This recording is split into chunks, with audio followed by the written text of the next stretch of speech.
Hello to all the rugby league diehards and welcome to another episode of 6 to Go, proudly sponsored by Mint Sports. My name is Tom Campbell and it's great to have your company. As we head into today's episode, you know how it works as we cover 6 topics related to the game or even their own career. My guest this week is Dan Russell. Dan is the starting back rower for the St George Illawarra Dragons and this year has achieved a long-awaited dream. Having had a long journey in Queensland Cup, which involved a couple of awful injuries as well, Dan's story is one of perseverance and inspiration. On top of having an unrivaled drive to achieve his goals, he's also one of the best people you could have anything to do with. Hope you enjoy our chat. Here's Dan Russell. I'm joined by Dan Russell as the next guest of the 6 to Go podcast. Dan, I can't tell you how thrilled I am to have you on the podcast today, mate. Out of everyone I've had on, this is one of the ones I've been happiest to do. How you doing? Yeah, going really good, thanks, Tom. Thanks for having me, mate. I've got 6 topics to cover with you today, mate, and I'm going to start way back at the beginning. Dan, you and I played our junior footy together, also played junior cricket together as well, and in my opinion, you were just as talented in both. What was it about footy that made you dedicate all your effort into that? I wouldn't say I was good at both, mate, but thanks for that. No, I don't know, mate. It's probably because Dad played a lot, during his life, and he just must have seen something in me. I actually, I miss playing cricket, mate. I really do. We had some good fun back in the day, but I don't know. Dad just, he had a word with him when I had to decide, mate, and he said, "I think you can do it," and I just believed from then, mate. But thank God I made the right decision. Absolutely, because I'm sure that there's some moments that you fell out of love with the game, which we'll talk about later. When did you think, hey, maybe I can make it at a Queensland Cup level, let alone anything else? I don't know, mate. I just, as a kid playing, and I just loved it so much, and then moving to high school, and once again just sticking at it, and I just thought, I could really, just with the level I was at, I suppose at the time, I think I was a little bit, ahead, and I just stuck with it, mate, and it just, one year to another, and I just kept getting better and better, and I just kept up with the training, and it just all paid off, mate. So yeah, I'm happy. Like I said, I made that decision. Was there a game that you played that stood out to you at all when you were younger that you thought, hey, I am a bit ahead here. I've got a lot of ability. Is there one game that sticks out to you? There is. I can't remember who for, but it was a rep game actually in where was it? In Cairns.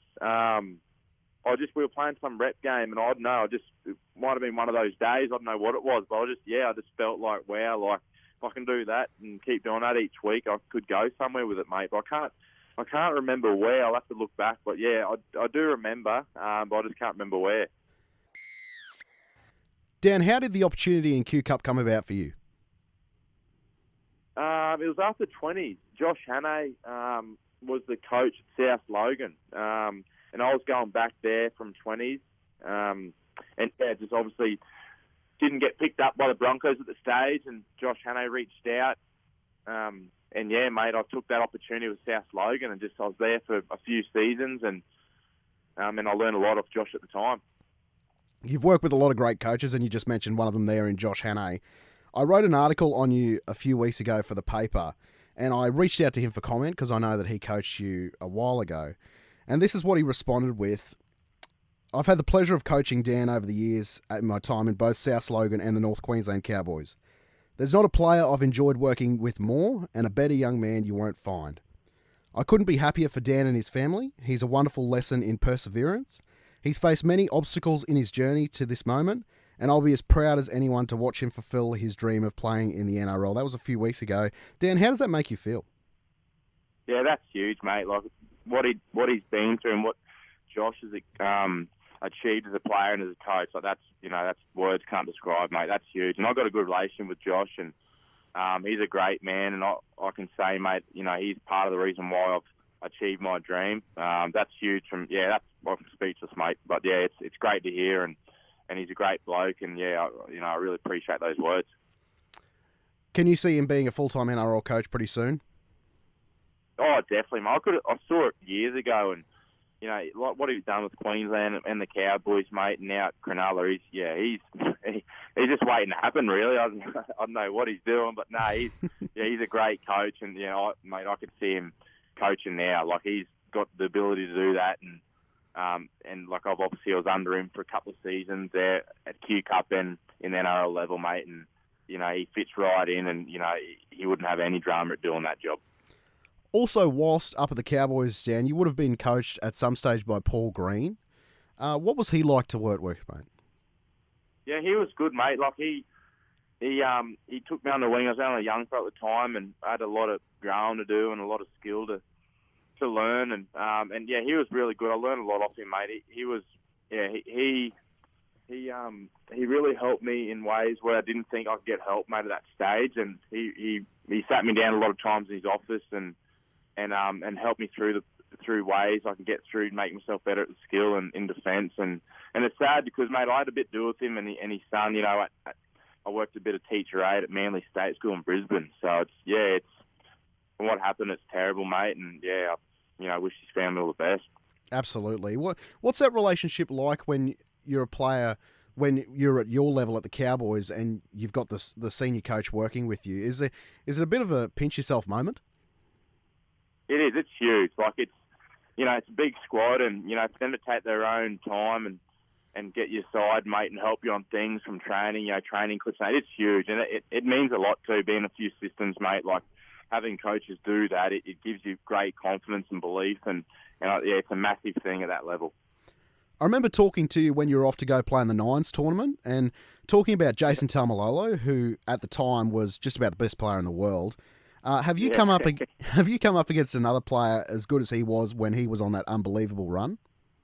Oh, nah, mate. I don't think so. He was a handful, even at training, let alone bloody playing him, round by round in the NRL. But nah, nothing at this stage, mate. Like, obviously you got your Payne Huss, and he sticks out, mate. Even Blake Laurie at our club, mate, he's been killing it. He's a handful, and if he can keep on he's doing, mate, week in, week out, he'll be remembered for a long time. But yeah, that Taumalolo at that stage, I think he was running over 300 metres a game or something and playing huge minutes. Like, he was a handful, but not at this stage. But yeah, mate, he'll take that Taumalolo for a long time, I think.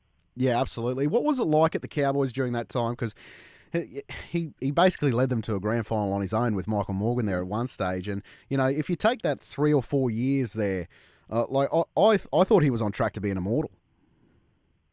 Yeah, it was like the squad we had at the time, the couple of years, it was, a great squad, and we just couldn't seem to find any form or win any games. And obviously I didn't play any games, but that's what I could see. And it was a great group, and obviously having Taumalolo and Morgan there, and I think that was the year after JT had retired. But we played some good footy, and we're in and out of games, but just, so hot and cold at the time. But like I said, we had some great players there, and Taumalolo, and especially Morgo, they were huge at the club at the time, mate. But yeah, it's just disappointed how it all finished out, I suppose. And it's great to see that they're doing well now. It's a great club, and watching my first games as a kid up there, and Dairy Farms at the time, so it was pretty special. So yeah, I wish them all the best. The opportunity to represent PNG came up in 2018. What's the biggest thrill you've gotten out of playing for PNG?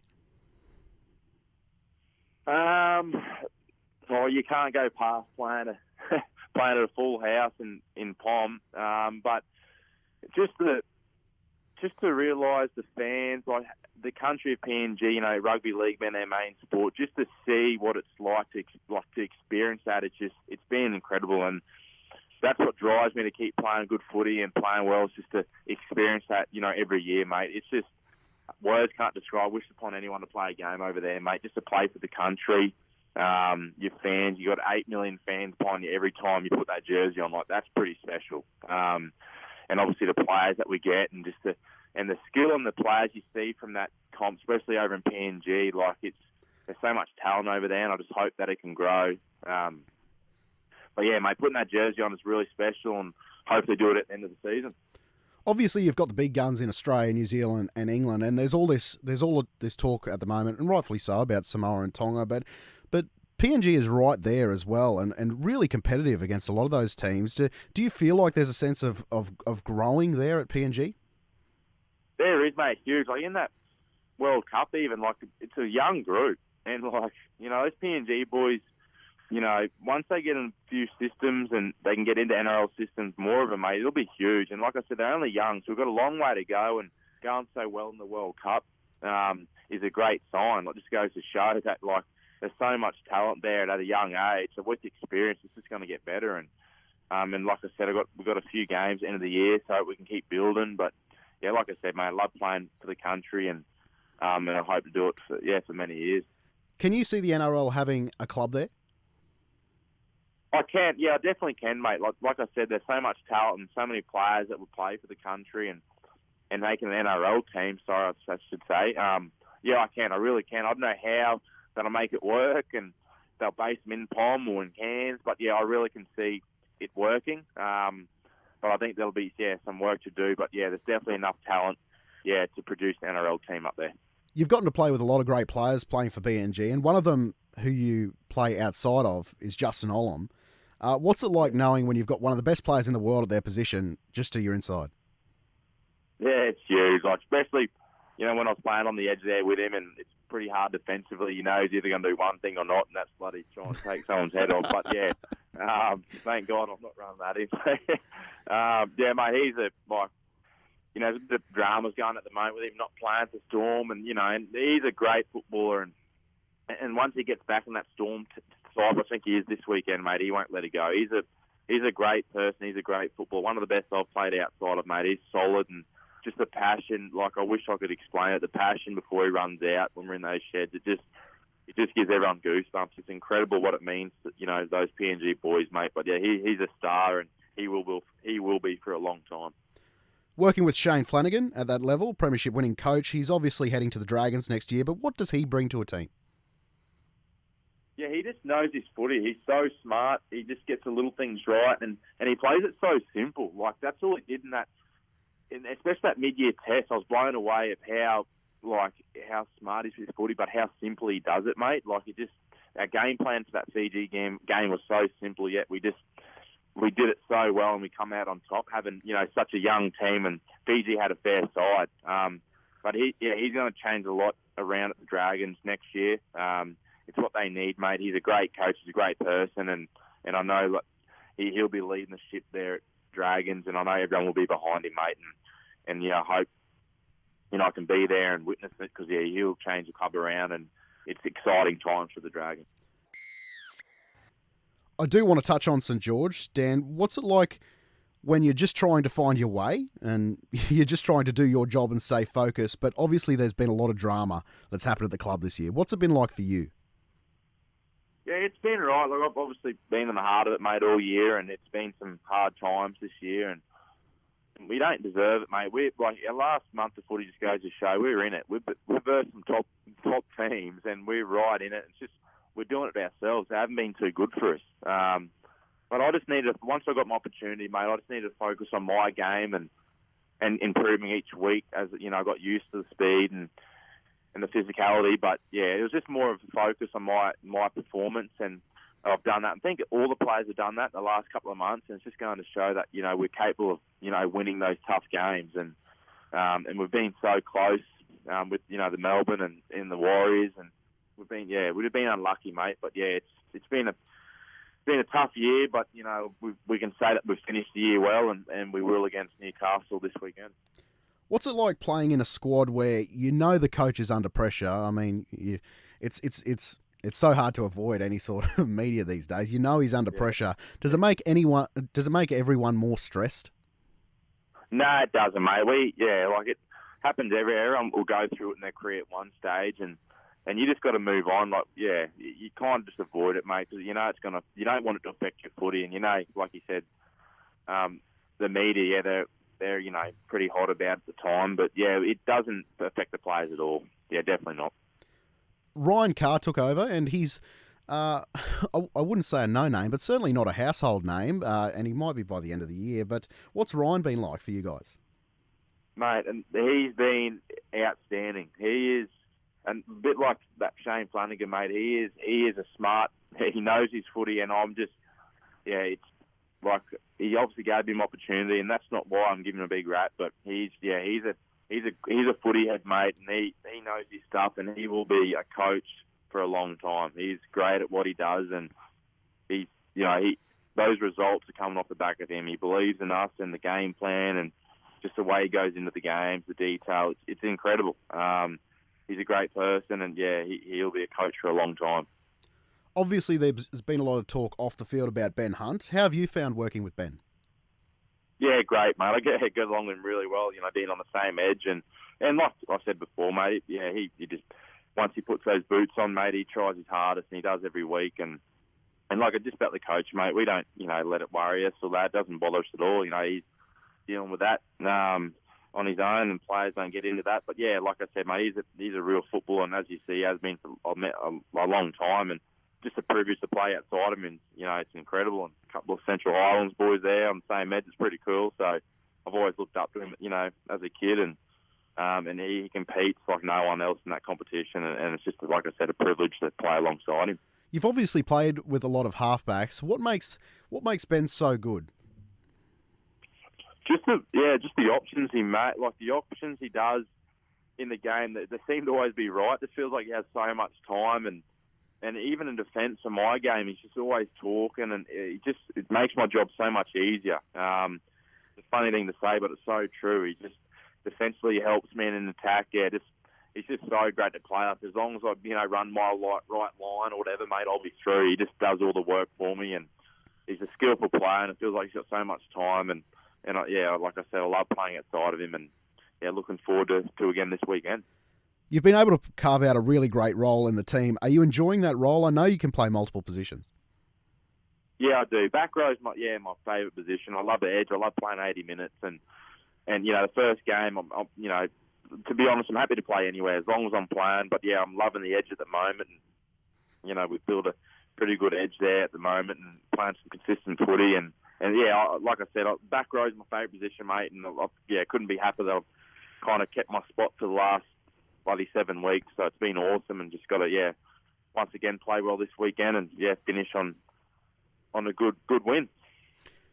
Dan, it's been a long journey for yourself to this point. Can I ask you what was your lowest point? Probably suffering an injury on my last year at the Cowboys. Josh Hannay, I was pretty close to playing, I think. I had an opportunity to debut up there, and I suffered an injury at training, which took me out for the rest of the season, and then obviously didn't get re-signed, and that really hurt at the time. So I thought that might have been, it, and that was pretty tough at the time. But I just knew, being in the system, and knew I was close. That it's funny, like after a couple of weeks, even though I was pretty down in the dumps, knowing I was so close is what gave me that drive again. But that'd probably be the toughest time, of my career. But I didn't want to. I never was going to give up. I just, in the back of my mind, I knew I could do it. But that'd definitely be the toughest time. It's funny you mention that. I have talked to Josh Hannay, and he said you were really close to a debut at the time. So it's it's good, but it's also sad, because you get so close. And I know that you've got a really close family and friends, but who in the game did you rely on at that time? Because I'm sure the thoughts did come through your mind to give the game away. Oh, like my family, they've always been there. Mum, dad, my brothers and sister, and I've got great mates. They're always, they were footballers too, and they just kind of went the other way, and they always believed in me. So I had a handful of people that got me through those times, and there was times where I was, thinking, can I be out there and having fun with them? And they just always had my back and said, stick with it, and just, so I can't thank my family and friends enough. And it just goes to show, if you just keep chipping away and believe in your dream and train hard, mate, it'll come true. So it's pretty special. Dan, finally, I want to talk about what's next for you. Obviously, you have a relationship with Shane Flanagan from the PNG team. Is staying at the Dragons something you'd like to do next year?